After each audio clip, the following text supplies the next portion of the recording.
It's easy to see in the horror genre the way that Hollywood loves the visual currency of Catholicism. Some of the most fundamental aspects of Catholicism have been harnessed by the Hollywood film industry in the full arsenal of tools that are used to combat evil: holy water, crucifixes, rosary beads, even communion wafers. But did you know that some of the best loved, best known horror characters also come from a subversion of Catholic ideas? All of us profess a belief in the resurrection of the dead. The resurrection of the body is part of the Apostles' Creed. We believe that somehow, through the mystery of God's divine plan, each of us will be reunited with our body in eternity. We don't know how that will happen. St. Paul says that we would be fools to try to imagine it, but we know that it will happen and that Christ is the first fruits from the dead. At the end of time, he will summon the dead and reunite them with their bodies. But what happens when bodies are raised from the dead and given life before that? Well, the answer is the zombie. A subversion of the resurrection is the undead, the zombie. And John says, "I am the living bread that came down from heaven. Whoever eats this bread will live forever.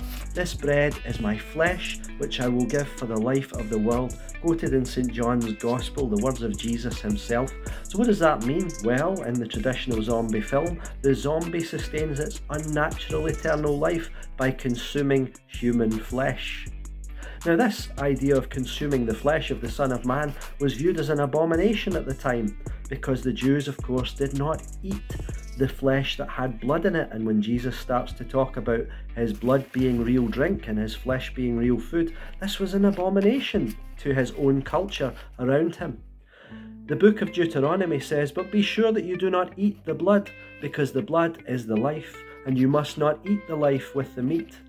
That's Deuteronomy chapter 12, verse 23. And of course that should remind us of another great horror character, the vampire, who sustains him or herself by drinking the blood of human beings to sustain an unnatural immortality. Then, of course, we've got the wolfman, the werewolf or wolfman, which is, of course, drawing upon the ancient association of the wolf with the devil.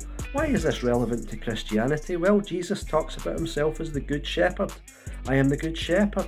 And he says that he refers to his people as the sheep of his flock.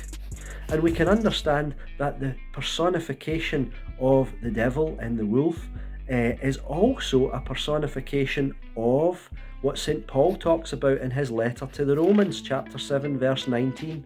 "For I do not do the good I want to do, but the evil I do not want to do, that I keep on doing." This strange dichotomy, what St. John Paul II talks about as the great human drama, the battle between the person I am and the person I ought to be.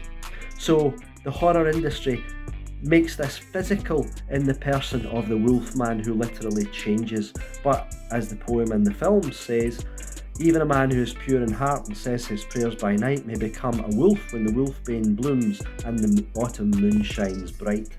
So you can see the way that Catholicism lends itself to these horror genres, but also in the films about exorcism, where the priest is often called upon to combat the devil head on. Usually it's the Catholic priest, because of course the rite of exorcism is part of Catholic culture.